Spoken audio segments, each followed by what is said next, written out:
자, 오늘 저희가 볼 하나님의 말씀은 요한복음 19장 26, 27절입니다. 요한복음 19장 26절, 27절. 저희가 이제 코로나 때문에 앞뒤 간격 때문에요. 네. 요한복음 19장 26, 27절입니다. 제가 말씀 읽겠습니다. 요한복음 19장 26, 27절 말씀 제가 읽겠습니다.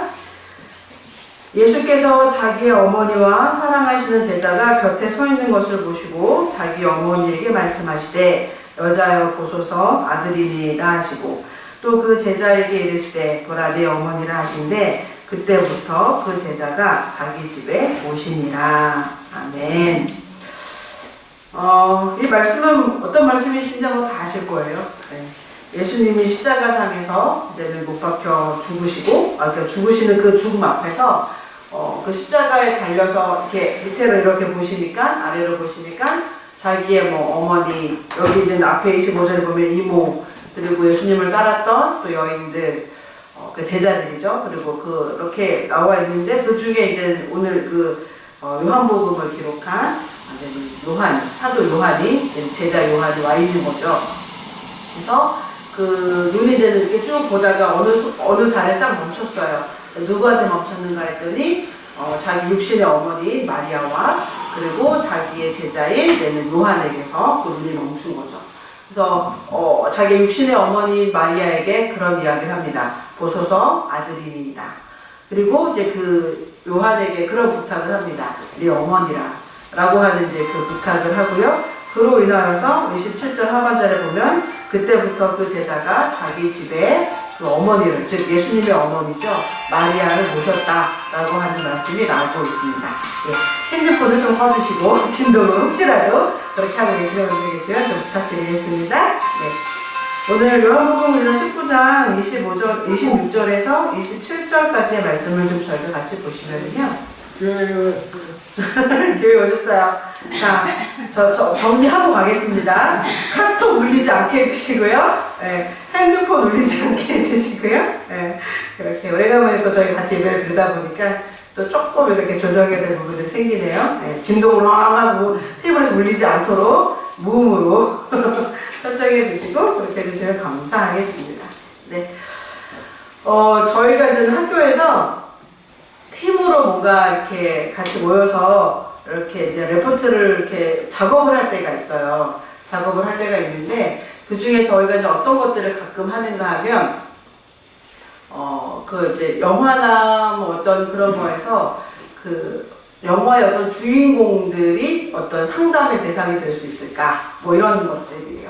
그래서 이제는 그런 어떤 상담의 내용으로 다룰 만한 영화들을 선정하고 그 영화 한 편을 이제 뭐 조가 나누어져서 팀으로 나누어져서 그것들을 뭐 이제는 쉽게 말하면 조사하는 거죠. 조사하고 그것들을 어떻게 하면 거기에 나오는 그 상처 입은 어떤 트라우마를 갖고 있는 그런 주인공들을 다룰 것인가 뭐 이런 것들을 같이 모여서 연구하고 뭐 토의하고 그리고 그 방법들을 세워가고 뭐 이런 것들을 해요.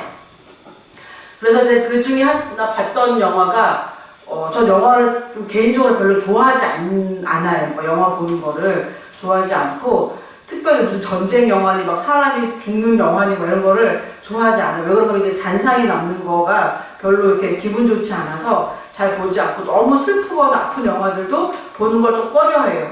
굳이 뭐 돈을 주고 그렇게 가슴 아픈 영화를 봐야 되냐, 뭐 그런 생각도 하고요. 뭐 내 삶도 그렇게 녹록지 않은데 뭐 영화까지 이런 생각도 하고 뭐 그래서 뭐 만약에 영화를 본다면 재미있는 거, 뭐 이렇게 유쾌한 거 보고 나서 되게 뒤에 부분이 이렇게 조금 이렇게 쾌활한 거 뭐 이런 것들을 되게 좋아한단 말이에요.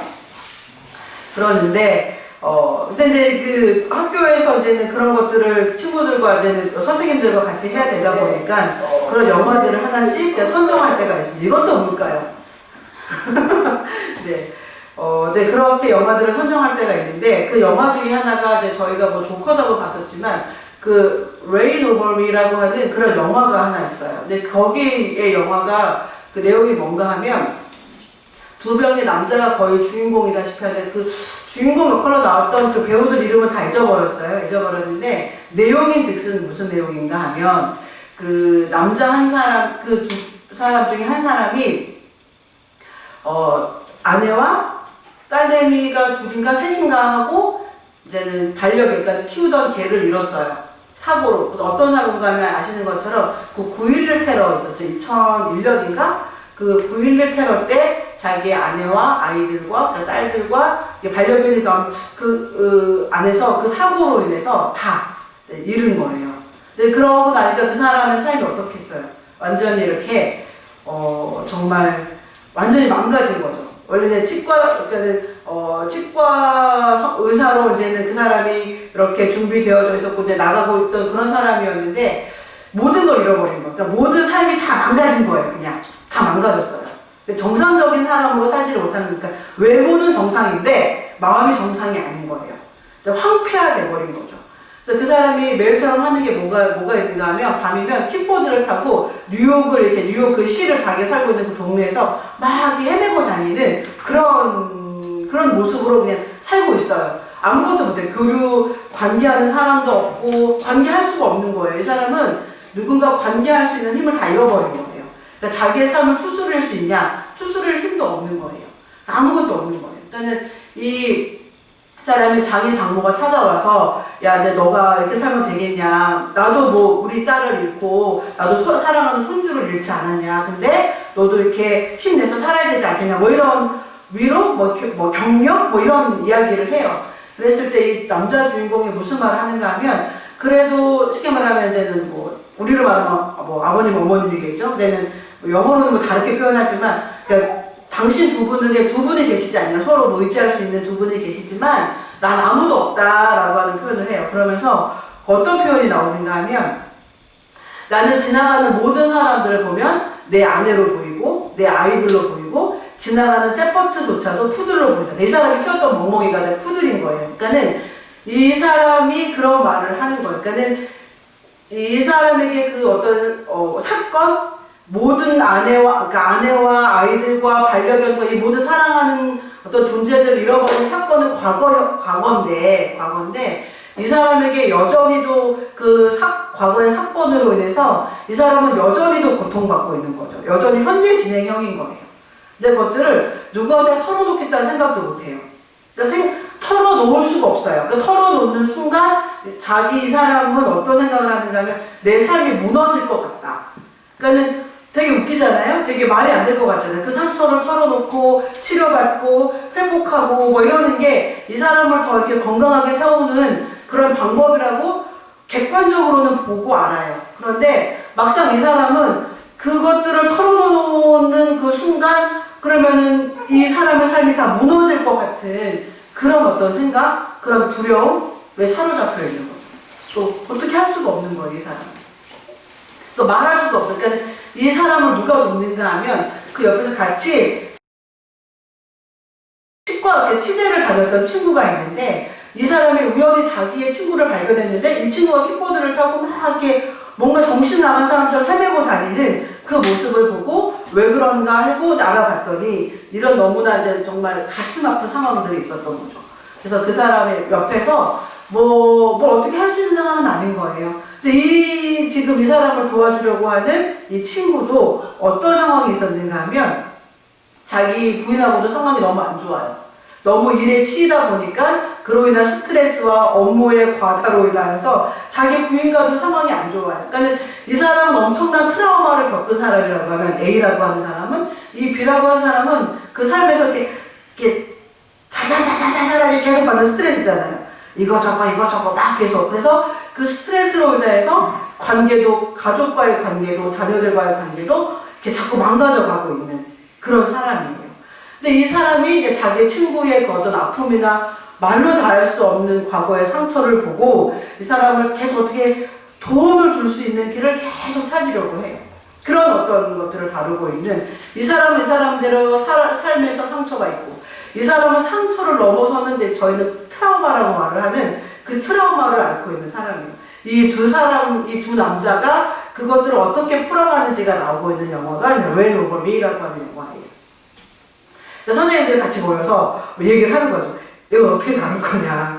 이 사람은 어떻게 다루고 이 사람은 어떻게 다룰 거냐. 뭐 이런 이야기들을 막 했었어요. 사실 이런 어떤 트라우마를 다룬다는 건 너무 어려워요.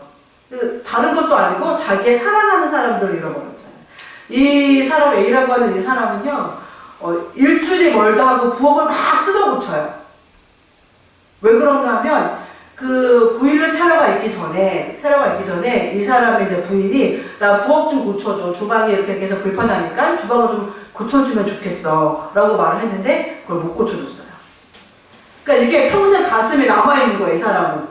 해주지 못한 미안함, 죄책감, 뭐 이런 걸로 인해서 일주일에 멀다 하고 누가 봐도 그냥 괜찮은데 또 고치고, 뭐 이러는 거예요. 그것들을 계속 반복하는 거예요. 의미 없는 행동들을 계속 반복하는 거예요. 왜? 죄책감에 시달리고 있는 거예요. 내가 해줬어야 됐는데, 해주지 못했네? 그리고 그 사람 떠나보냈네? 뭐 이런. 그런 죄책감 때문에 의미 없어요. 안 해도 되고, 필요 없는 에너지의 소비고, 분명 안 해도 되는 그 일을 이 사람은 일주일이 멀다 하고 부엌을 막 뜯어고쳐요. 뭐 그러는 거예요.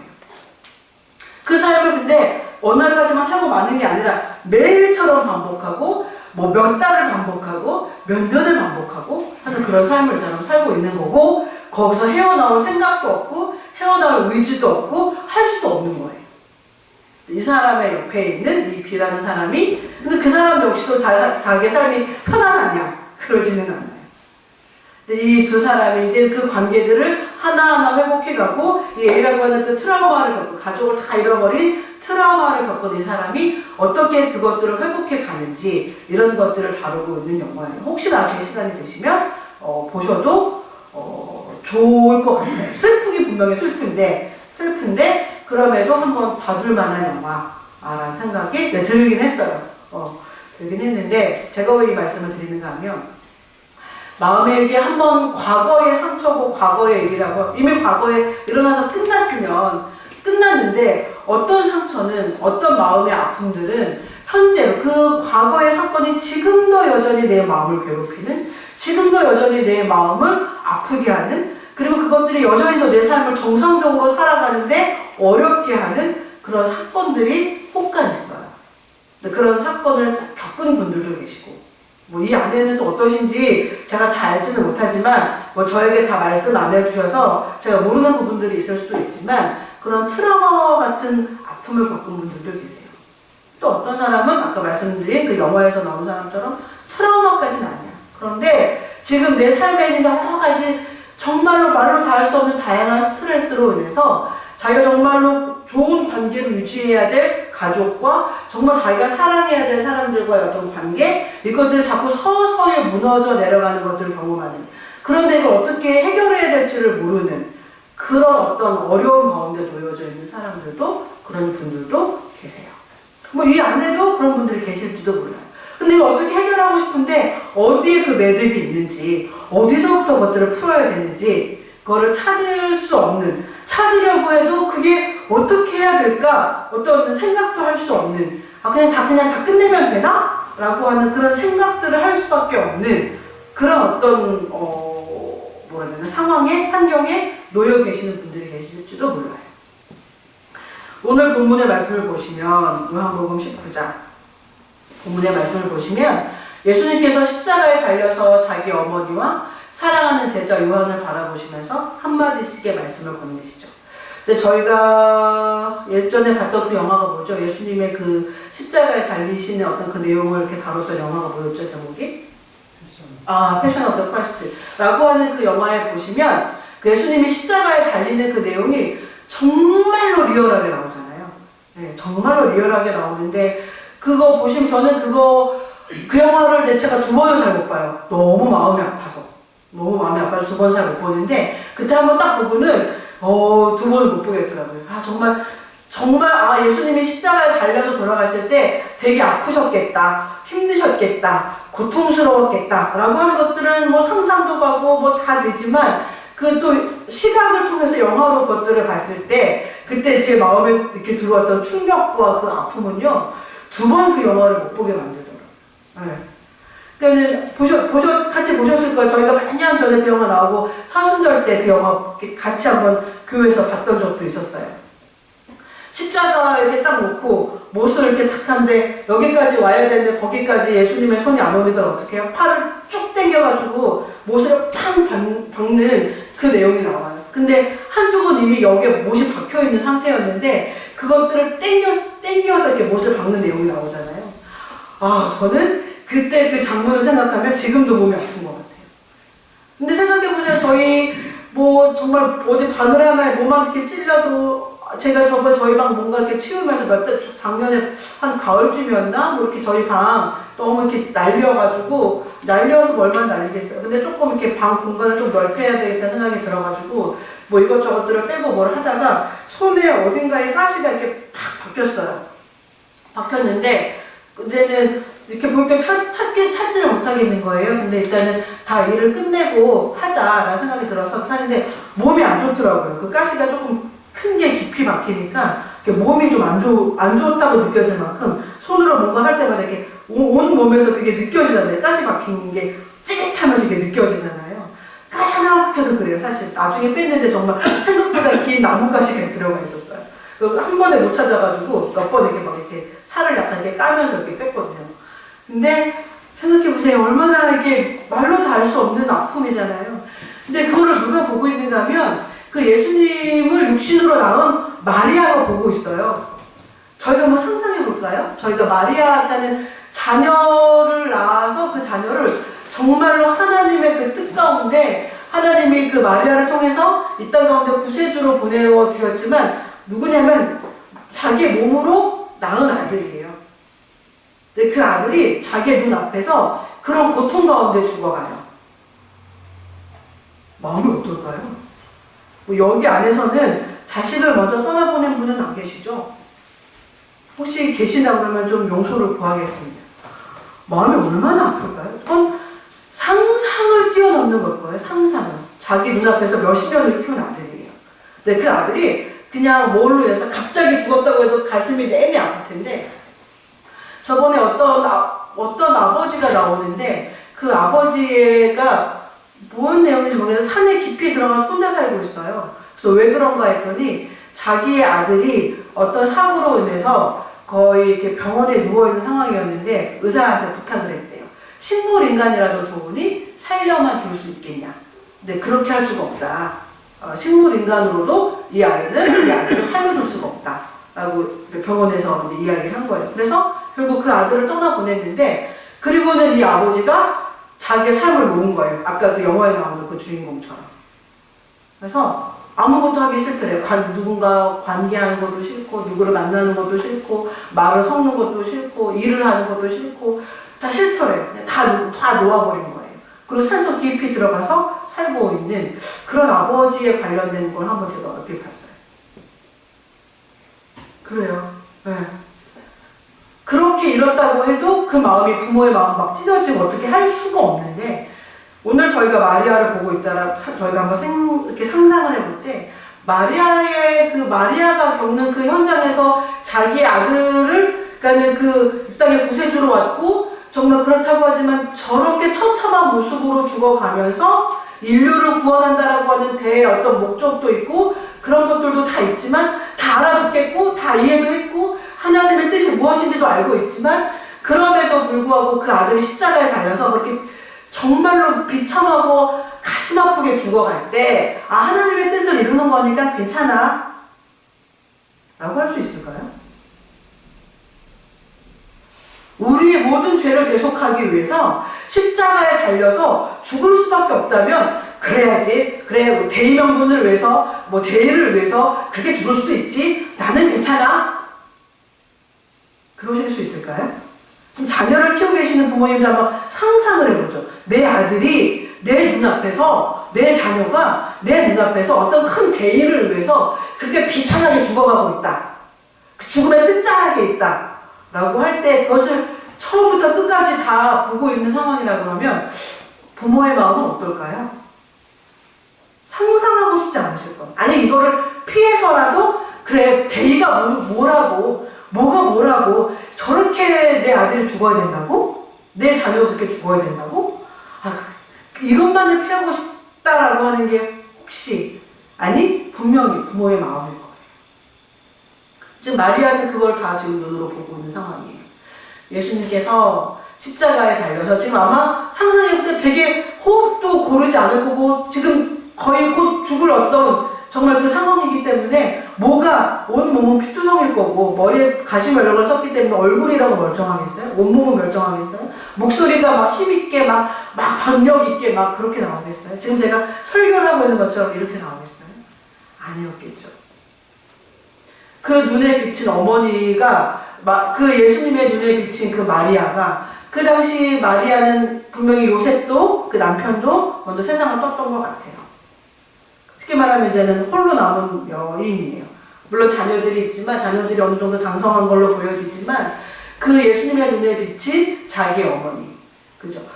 한번 저희가 이렇게 상상을 이렇게 쭉 해볼 때 찰나라고 하잖아요. 그 짧은 순간에 자기를 육신으로 낳아준 그 어머니의 삶이 눈에 들어오지 않았겠어요? 하나님의 어떤 큰 뜻이 있어서 정말로 결혼하지도 않은 상황에서 정말로 초자연적인 방법으로 한 아이를 잉태하고 그 아이를 낳고 키우고 이 과정으로 왔는데 그 아들은 이제 그 온 인류의 죄를 대속하기 위해서 십자가에 달려 좀 비참한 모습으로 그 어머니 앞에 있는 거예요. 예수님이 생각할 때 그 어머니의 마음이 정말로 그런 거죠. 예수님을 정말로 이렇게 배반하고 배신하고 예수님을 인정하지도 않는 그 모든 사람들의 죄까지 그 사람들까지도 사랑해서 그들의 죄를 대속하시는 예수님의 사랑이라고 하면 그 어머니를 바라볼 때 자기를 양육하고 성장시키고 키워준 어머니를 바라본다고 했을 때 예수님의 눈에 예수님의 마음에 마리아는 어땠을까? 얼마나 마음이 아프고 가슴 아픈 대상이겠어요, 마리아가. 근데 그 마리아를 누구에게 맡길까? 자기 어머니를 자기를 육신으로 낳아서 키워준 그 어머니를 누구에게 부탁할까? 라고 했을 때 바로 오늘 요한복음을 기록한 요한 1, 2, 3서를 기록한 요한 계시록을 기록한 사도 요한이었어요. 그 요한에게 26절의 말씀이죠. 여자여 보소서 아들이니라. 여기 되게 중의적인 표현이 있다라고 말을 해요. 이거는 십자가에 달려 죽어가고 있는 예수님이기도 하고 또 하나는 이제 마리아 어머니 당신을 맡아줄 사도 요한이 당신의 아들입니다 라고 하는 말도 같이 포함되어져 있다라고 해석하는 학자들도 있어요. 어찌되었든 십자가에 달려있는 정말 비참한 모습으로 달려있는 그 아들이라고 할지라도 그 아들을 만약에 지금 바라보고 있는 마리아의 마음이라고 하면 보소서 아들입니다 라고 할 때 마리아에게 느껴지는 것들은 어떤 마음이었을까? 이게 하나님의 뜻이 이제는 결국 이루어지는 거구나 이렇게. 아마 마리아의 마음에 그것들을 잊어버릴 수 없는 트라우마 그리고 만약에 마리아가 정말 하나님을 모르는 사람이고 하나님을 인정하지 않는 사람이고 하나님의 큰 뜻이 무엇인지 모르고 정말 믿음이 하나님의 사랑에 우리의 삶을 덮어서 우리 어떤 상처도 치료할 수 있다라고 하는 걸 믿는 사람이 아니었다라고 하면 그건 아마 마리아에게 트라우마였을 거예요. 말로 다 알 수 없는 트라우마. 자기의 마음을 어디서 털어놓을 수도 없고 어디 가서 말할 수도 없고 그 상처를 내려놓는 것 자체가 그 상처를 말하는 것 자체가 자기의 삶이 무너지는 것 같은 그런 어떤 트라우마예요. 당연히 트라우마예요. 당연히 트라우마. 말로 다 알 수 없는 아픔이에요. 마리아에 관련된 어떤 그런 이야기들은 뭐 더 이상 등장하지는 않아요. 그런데 이 마리아를 정말로 하나님의 뜻이 무엇인 줄 알아? 당신 그 아들을 키우고 이제 그 아들의 그 죽음을 앞에 두고 목전에 두고 있는 그 마리아를 그 아픈 마음을 하나님의 뜻을 이루기 위해서 이것이 하나님의 뜻이구나라고 하는 것들을 받아들인 그 마리아를 누가 맡았는가 하면 그 사도 요한이 아까 말씀드린 것처럼 사도 요한이 맡았어요. 오늘 17절 하반절에 보면 이렇게 나오고 있습니다. 그 제자에게 이르시되 보라 네 어머니라 하신데 그때부터 그 제자가 자기 집에 모셨다. 학자들은 근 한 11년 이상 정도가 될 거다라고 말을 해요. 10년 넘게 사도 요한이 자기의 집에 마리아, 즉 예수님의 어머니를 모시고 봉양했다, 섬겼다 라고 하는 그게 거의 정설처럼 이야기되고 있습니다. 생각해 볼까요? 저희가 사도 요한은 그 마리아와 함께 그 10년이 넘는 시간 동안은 어떻게 지냈을까? 물론 마리아가 막 성격이 막 예를 들면은 나 뜨는 말이야, 나는 말이야, 뭐 어떤 그런 분은 아니었겠죠. 하나님의 뜻도 충분히 이해했고 이 계집종을 통해서 천한 사람을 통해서 하나님의 뜻이 이루어질 것입니다. 라고 고백했던 사람이기도 해요. 그러나 그렇게 하나님의 뜻 앞에서 자기의 육신으로 낳은 그 아들의 죽음을 목도한 이 사람의 옆에서 사도 요한은 어떤 모습으로 이 마리아를 섬겼을까? 마리아를 모셨을까? 라는 상상을 해보게 됐었어요. 어땠을까? 그 아픔을 갖고 있는 하나님의 뜻 앞에서 충분히 순종해야 되고 하나님의 뜻 앞에서 자기의 마음과 자기의 육신적인 사랑과 인간적인 사랑을 다 내려놓아야 된다는 걸 알고 이미 그 믿음으로 살고 있는 사람이지만 그 옆에서 사도 요한은 어떤 모습으로 살았을까? 그리고 그 마리아의 삶을 통해서 사도 요한은 뭐라 되나요? 교훈, 또 권면 이런 것들을 깨달았을까? 아마 서로에게 사랑을 주고 받으면서 격려와 교훈과 어떤 위로가 됐었겠죠. 저희가 요한 1서의 말씀을 좀 같이 보도록 하겠습니다. 요한복음 그 19장에다가 뭐 하나 좀 끼워놓으시고요. 요한복음, 요한 1서 요정 보도록 하겠습니다. 요한 1서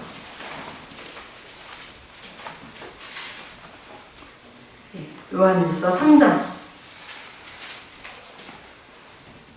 요한 1서 3장의 말씀을 좀 보도록 하겠습니다. 아시는 것처럼 요한 1서는 하나님의 사랑이 어떤 것인가, 하나님은 곧 사랑이시다라고 하는 그 말씀과 연결되어져 있는 말씀들인데요. 요한 1서 3장 1절부터 제가 말씀을 중간중간 좀 보도록 하겠습니다. 3장 1절입니다. 보라, 하나님께서 어떠한 사랑을 우리에게 베푸사 하나님의 자녀라 일컬음을 받게 하셨는가. 우리가 그러하도다. 그러므로 세상이 우리를 알지 못함은 그를 알지 못합니다. 다시 한번 읽어보겠습니다. 보라, 하나님께서 어떠한 사랑을 우리에게 베푸사 하나님의 자녀라 일컬음을 받게 하셨는가. 우리가 그러하도다. 그러므로 세상이 우리를 알지 못함은 그를 알지 못합니다. 하나님께서 우리에게 어떠한 사랑을 베푸셨는가. 마리아는 아브라함이 하나님의 마음을 이해했던 것처럼 마리아는 예수님의 마음을 이해한 여인이었을 거예요. 그렇겠죠?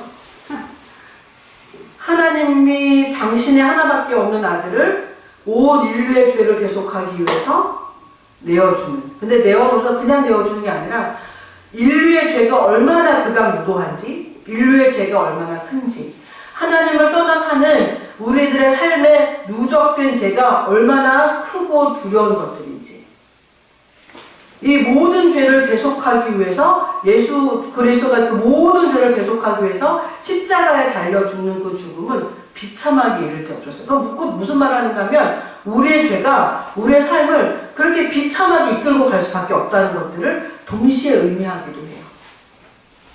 우리가 하나님을 떠나 사는 삶, 우리가 하나님을 인정하지 않는 삶, 우리가 구원받지 못했을 때 우리 삶에 남겨진 흔적들, 이 모든 것들이 그렇게 우리들의 삶에 비참함을 남기고 정말 처참함을 남기고 가슴 아픈 결과들을 만든다라고 하는 것들, 이 모든 것들이 예수 그리스도가 십자가에 달려주는 그 모든 죽음들을 통해서 드러났어요.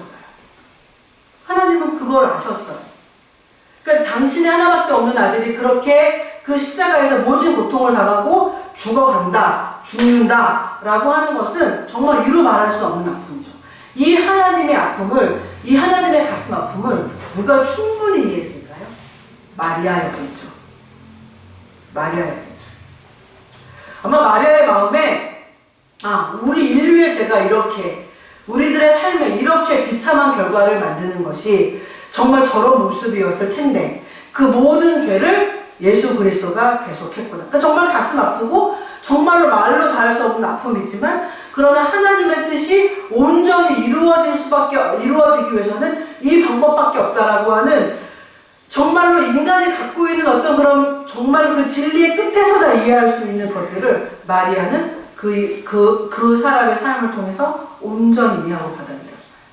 자, 그런 마리아를 자기 어머니처럼 모시고 살았던 그 사도 요한에게 어쩌면 예수 그리스도가 보여주신 사랑뿐만 아니라 이 마리아가 보여준 그 모든 하나님을 신뢰하고 하나님을 따르면서 보여줬던 그 모든 삶의 흔적들과 모습들은 사도 요한으로 하여금 정말로 사랑이 뭘까? 라고 하는 것들을 다시 한번 깨닫게 했던 것 같아요. 그래서 오늘 저희가 보고 있는 그 말씀처럼 요한일서 3장 1절 말씀처럼 보라 하나님께서 아버지께서 어떠한 사랑을 우리에게 베푸사 하나님의 자녀라 일컬음을 받게 하셨는가. 또 말씀을 좀 밑에 내려가서 보도록 하겠습니다. 3장 13절입니다. 3장 14절입니다. 3장 14절. 요한일서 3장 14절. 우리는 형제를 사랑함으로 사망에서 옮겨 생명으로 들어간 줄을 알거니와 사랑하지 아니하는 자는 사망에 머물러 있느니라. 3장 16절입니다. 그가, 즉 예수님이시죠. 그가 우리를 위하여 목숨을 버리셨으니 우리가 이로써 사랑을 알고 우리도 형제들을 위하여 목숨을 버리는 것이 마땅하니라.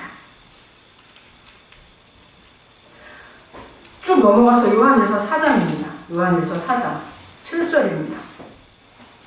사랑하는 자들아 우리가 서로 사랑하자. 사랑은 하나님께 속한 것이니 사랑하는 자마다 하나님으로부터 나서 하나님을 알고 사랑하지 아니하는 자는 하나님을 알지 못하나니 이는 하나님은 사랑이십니다.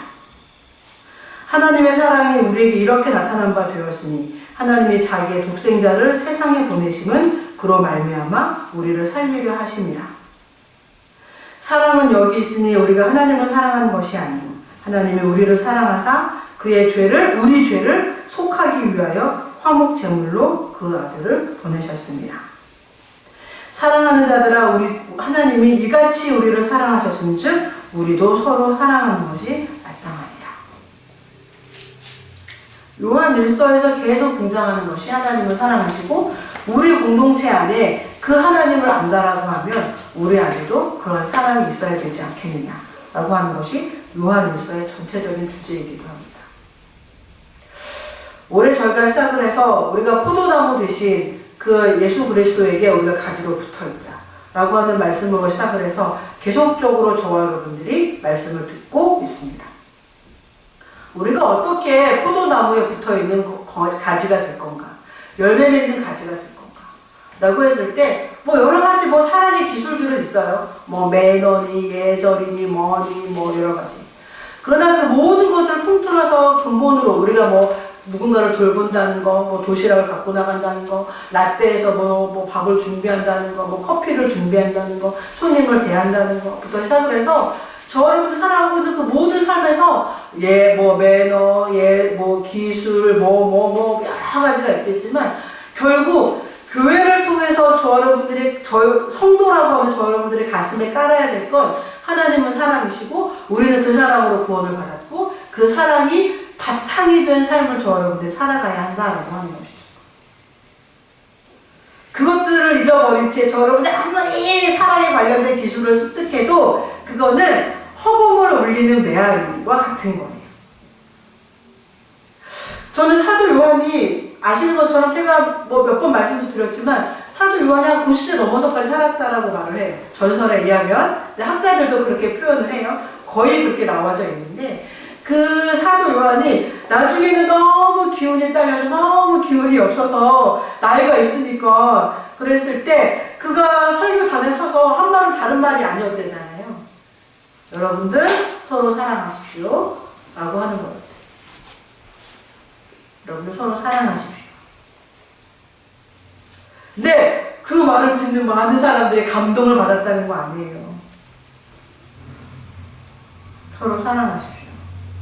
하나님은 사랑이시고 우리는 그분의 자녀고 여러분들은 마땅히 서로 사랑해야 됩니다. 라고 하는 그 말씀 앞에서 많은 사람들이 감동을 받았다는 거 아니에요. 저는 이 사도 요한이 이런 사랑의 사도가 되어지는 과정 가운데 물론 하나님이 계셨고요. 물론 예수님이 계셨고요.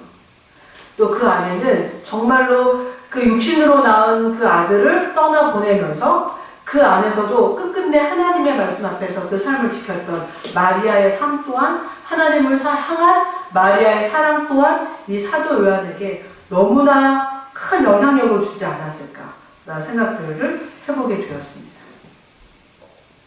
아시는 것처럼 사도 요한은 예수님으로부터 우레의 아들이라고 하는 별명을 받기도 했던 사람이에요. 되게 성격이 급하고 불같았던 사람인 것 같아요. 베드로 못지않게. 네, 근데 사랑의 사도라고 하는 별명을 갖고 있어요. 저희가 그럴 수 있겠죠. 그래, 하나님은 신이니까. 그래, 예수님은 온전한 신이면서 온전한 사람이니까. 나랑은 좀 거리가 있지? 그렇게 생각하실지도 몰라요. 우리 예수님을 닮아가려고 노력은 하지만 좀 거리가 있지? 그럴지도 몰라요. 그러나 정말로 하나님의 사랑을 알고 하나님의 마음을 알고 있는 그 누군가의 삶이 그 삶이 정말 그렇게 사라진다라고 했을 때 그 사람의 삶은 그 주변에 있는 누군가의 삶을 반드시 변화시켜요. 반드시. 저는 사도 요한도 그런 사람 중에 한 사람이었다라고 생각을 하는 거죠. 알고 보니 하나님은 정말로 사랑이시더라. 하나님 우리를 어떻게 사랑했는지 정말 더 깊이 알아진다. 그리고 우리는 서로 사랑하는 것이 마땅하다. 말과 혀로만 사랑하지 말고 우리의 삶으로 사랑하자. 라고 한 이 놀라운 말씀들이 요한일서에 정말 구구절절히 나와요.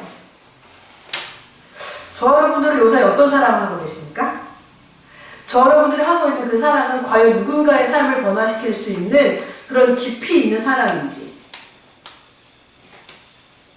그런 깊이 있는 사랑이 되기 위해서 노력하고 계시는지, 애쓰고 계시는지 한번 여쭤보고 싶습니다. 김성희 목사라고 하는 이 사람이 하고 있는 그 사랑은 야트막한 사랑인지, 정말 접지물 같은 사랑, 그 정도의 그런 어떤 야트막한 사랑인지, 아니면 넓은지, 깊은지 생각해보고 다시 한번 내 사랑은 정말 깊은가? 깊어지려고 노력하고 있는가? 애쓰고 있는가? 이런 생각들을 하면서 다시 한번 이렇게 체크해봐야 될 것 같아요. 뿐만 아니라 이 갈보리 교회 공동체에 속해 계신 우리 식구들에게도 여쭤보고 싶습니다. 저 여러분의 사랑은 어떠한 모습인지, 어떠한 사랑을 추구하고 있는지. 하나님의 마음을 진심으로 이해했던 마리아의 사랑, 마리아의 믿음, 그런 사랑이 저 여러분들에게 있는지 오늘 이 시간에 다시 한번 들여다봤으면 좋겠어요. 그래서 저희가 이 시간에 기도할 때 어떤 기도를 드릴 건가 하면, 하나님, 제가 말발로만 하는 사랑일까요? 아니면 제 사랑은 정말 깊이를 더해가고 있는 사랑일까요? 하나님의 마음을 안다 하지만 맨날 입으로만 알고 그냥 그리고 잊어버리는 그런 사랑이 아니라 정말로 하나님의 마음을 깊이 알고 알기 위해서 수고하고 애쓸 줄 아는 사람일까요? 아니면 나의 필요와 편리와 편안함, 그 어떤 언저리 정도에서 하나님의 사랑을 적당히 이해하고 있는 그 정도의 사람일까요? 이 시간 저희가 기도 가운데 하나님께 여쭈어 보며 스스로에게 물으며 기도하며 나갔으면 좋겠습니다. 그래서 하나님이 저희한테 이 시간에 가르쳐 주셨으면 좋겠어요. 누구야? 너의 사랑은 네가 애쓰려고도 하고 있고 수고하려고도 하는 건 알겠는데 너의 수고와 애씀은 너의 편리함과 너의 편안함과 너의 이익이 정말 어느 정도 손해보지 않는 선안에서의 수고야. 그런 애씀이야. 라고 말씀하시는지, 아니면 정말로 네가 그렇지 않구나 라고 저희에게 깨닫게 하시는지, 아마 저희가 그런 어떤 하나님으로부터 좀 답을 얻는 그런 좀 간절한 기도를 짧지만 묵상으로라도 같이 한번 드려봤으면 좋겠습니다. 기도하시겠습니다.